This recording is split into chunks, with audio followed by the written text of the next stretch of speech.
তবে চামড়া নিয়ে আরো বিস্তারিত যাবার আগে আমরা একটু দেখে নিতে চাই একটি চামড়া কারখানায় ঢোকার পর থেকে সেটি প্রক্রিয়াজাতকরণ হয়ে বেরোনো পর্যন্ত ঠিক কি ধরনের প্রক্রিয়া অনুসরণ করতে হয়।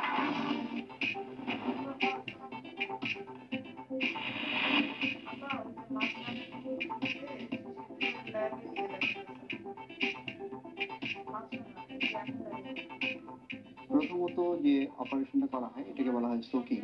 যে অপারেশনের মাধ্যমে আসলে কাঁচা চামড়ায় পানির পরিমাণটাকে রিস্টোর করা হয় এবং এইখানে যে কেমিক্যালসগুলো ব্যবহার করা হয় সেগুলো মূলত ওয়েটিং এর জন্য, অর্থাৎ চামড়াকে পানি রিস্টোর করার জন্য এবং এটাকে ক্লিন করার জন্য ওয়েটিং এজেন্ট, ডিটারজেন্ট, ব্যাকটেরিসাইড এবং ক্ষেত্র বিশেষে এটাকে অ্যাক্সিলারেট করার জন্য, ত্বরান্বিত করার জন্য শার্পেনিং এজেন্ট বা সোকিং এজেন্ট ব্যবহার করা হয়। পরবর্তী যে অপারেশনটা সেটা হচ্ছে লাইমিং অপারেশন। লাইমিং অপারেশনে মূলত এখানে আনওয়ান্টেড সাবস্টেন্স যেগুলো আছে, বিশেষ করে হেয়ার বা লোম, এই ক্যারাটিনাস সাবস্টেন্সগুলো, ফ্যাটি ম্যাটেরিয়ালসগুলো, কারণ ন্যাচারাল ফ্যাট যদি চামড়ায় থেকে যায় তাহলে সেটা পরবর্তীতে পচন হয়, যার ফলে এটাকে পুরোপুরি রিমুভ করতে হয়। এই রিমুভালের জন্য এখানে হাইলি অ্যালকালাইন কেমিক্যালস ব্যবহার করা হয়, চুন ব্যবহার করা হয়, সোডিয়াম সালফাইড ব্যবহার করা হয়। এই অপারেশনে যেহেতু অত্যাধিক অ্যালকালি ব্যবহার করা হয়, কাজেই এটা এনভায়রনমেন্টের জন্য অত্যন্ত হার্মফুল। এর পরবর্তী যে অপারেশন সেটাকে বলা হয় ডিলাইমিং অপারেশন। এখানে যে অ্যালকালির মাত্রাটা কমানো হয়, স্লাইটলি অ্যাসিডিক কেমিক্যালস ব্যবহার করা হয়, যেমন ammonium salt, ammonium sulphate, ammonium chloride. এবং এর পরবর্তী অপারেশনটা হচ্ছে বেটিং অপারেশন। এটা অত্যন্ত গুরুত্বপূর্ণ একটা অপারেশন। এই অপারেশনের মাধ্যমে চামড়ার মূল কোয়ালিটিটা এনহ্যান্স করা হয়, যেমন যে ক্র্যাকিনেসটা আছে সেই ক্র্যাকিনেসটা অনেকটা কমায় ফেলে এটা সফট এবং স্ট্রেচি লেদার তৈরি করে। বেটিংয়ে এনজাইম ব্যবহার করা হয়, ব্যাকটেরিয়া থেকে এনজাইম সংগ্রহ করা হয় এবং এই এনজাইমটা অত্যন্ত পপুলার হচ্ছে এখনকার দিনে। এবং এরপরে যে অপারেশনটা করা হয় সেটা হচ্ছে পিকলিং অপারেশন। এখানে পর্যাপ্ত পরিমাণে অ্যাসিড, সল্ট এগুলো এই অপারেশনে ব্যবহার করা হয় যাতে এর পিএইচটা 2.8 এই মাত্রায় আসে, কারণ এই মাত্রায় ক্রোম ট্যানিং এজেন্ট ভালো মতো পেনিট্রেট করে। এবং এর পরবর্তী অপারেশনটা হচ্ছে ট্যানিং। এখানে বেসিক ক্রোমিয়াম সালফেট একটা কেমিক্যাল যেটা দিয়ে এই ট্যানিংটা করা হয় এবং এর ফলে যে চামড়াটা হয় সেটাকে বলা হয় ওয়েট ব্লু লেদার। এটা ব্লু কালারের একটা লেদার তৈরি হয়। এতক্ষণ আপনারা চামড়া প্রক্রিয়াজাতকরণের যে পদ্ধতি দেখবেন তাতে মোট 7টি ধাপ রয়েছে। এই 7টি ধাপে একটি চামড়াকে প্রক্রিয়াজাত করতে মোট 40 ধরনের রাসায়নিক পদার্থ ব্যবহার করতে হয়। এইসব রাসায়নিক বর্জ্য এ ধরনের ড্রেন বা নালার মধ্য দিয়ে মিশে যায় দেশের নদী, নালা, খাল, বিলে। পরিসংখ্যান বলে দেশের চামড়া শিল্প থেকে প্রতিদিন এরকম 98 টন বর্জ্য মিশছে নদীগুলোতে, যা শুধু পরিবেশ নয়, মানুষের জীবনযাত্রার মানকেও বিপন্ন করছে।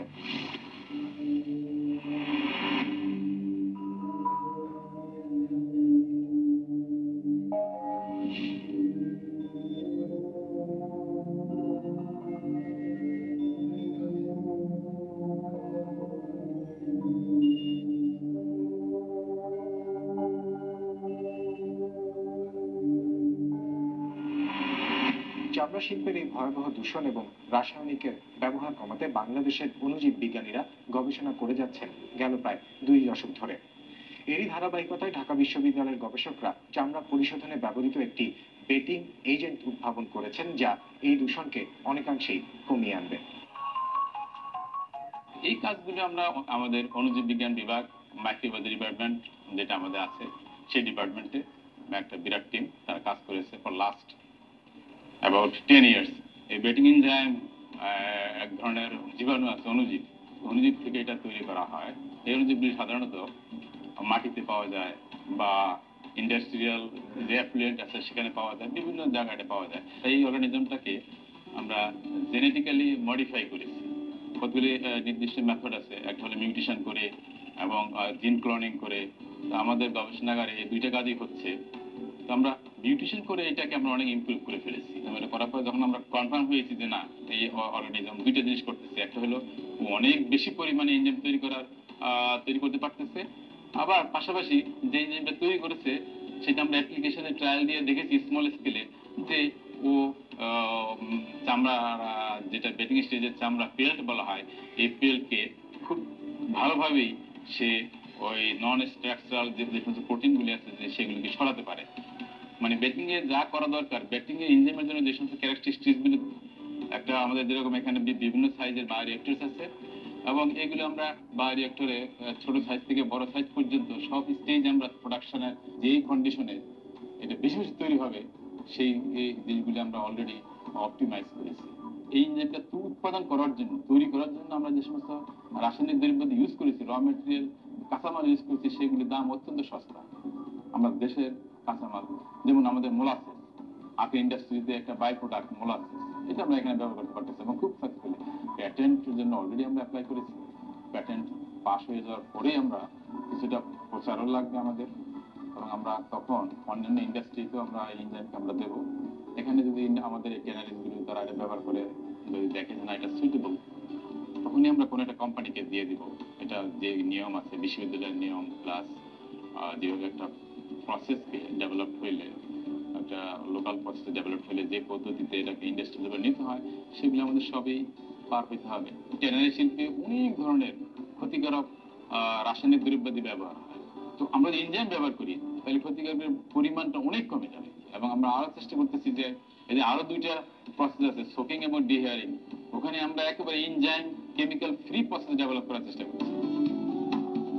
দেশে উদ্ভাবিত এই বেটিং এজেন্ট নিয়ে এতদিন ধরে পরীক্ষা নিরীক্ষা চলেছে ঢাকা বিশ্ববিদ্যালয়ের লেদার টেকনোলজি ইনস্টিটিউটে।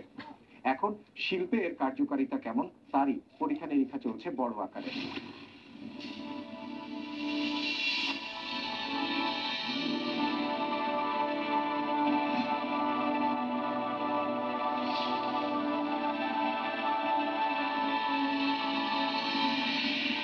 রেজাল্টটা ভালো, অলসো পরিবেশ বান্ধব, যেহেতু এটা লিকুইড, যে কোনো অ্যাশ অ্যাড করতে হয় না।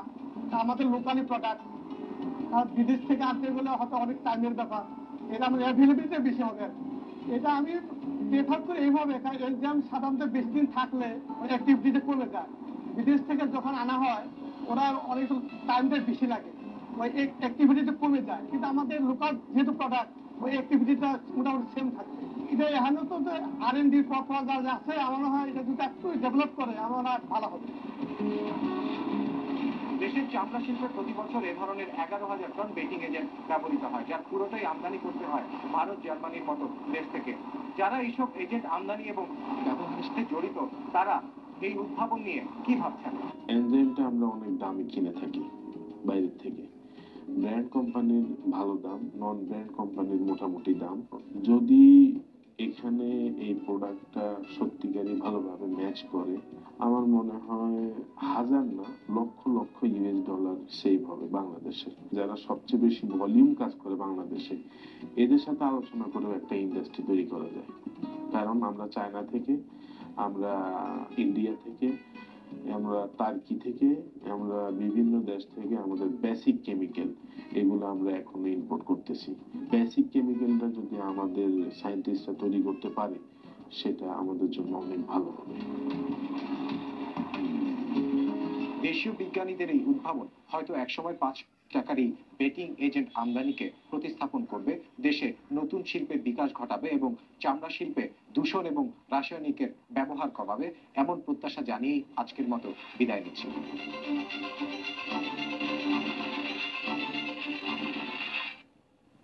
দেখছিলেন মাছরাঙা।